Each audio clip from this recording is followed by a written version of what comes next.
So thank you very much, Chief Tinubu, for allowing him to speak again and even taking this so much time from your agenda. Thank you very much. And I'm extremely grateful for this rare honor of giving me the opportunity to say something, even as I deserve to be punished for coming late regardless of the reason. I'm very grateful, Your Majesty. You have always treated me as a privileged son of this greatest kingdom.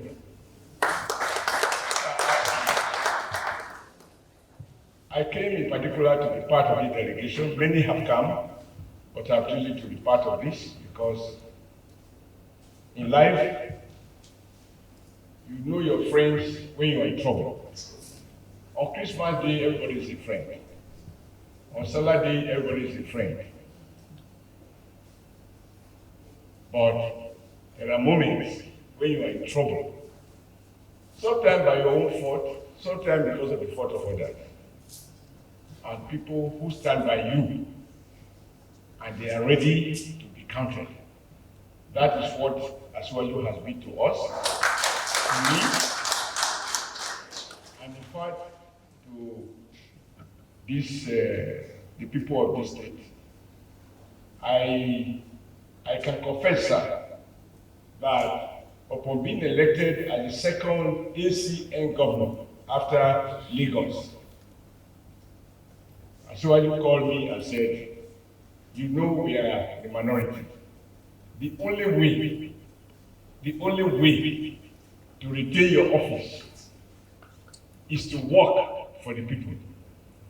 And you have to create ways and means of getting it done without complaining, without lamenting, without talking of revenue shortage, whether from Abuja or from somewhere.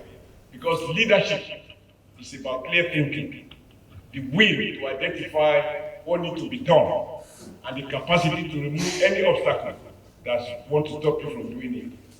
So if we accomplish what I believe we have accomplished, and I want to thank your Royal Majesty for all the support. We borrowed a lot. I used to say we borrowed shamelessly from Lagos in many respects. Even the issue of sidewalks that we insist must be part of our roads, the drainage was partly what we saw in Lagos. How area boys were converted to area workers, where underground bridges became gardens, where the military used to use Koboko to control traffic. We now saw the possibility of 6-lane roads. And when I saw those things happening in Lagos, and I being the second APC governor, I decided to copy.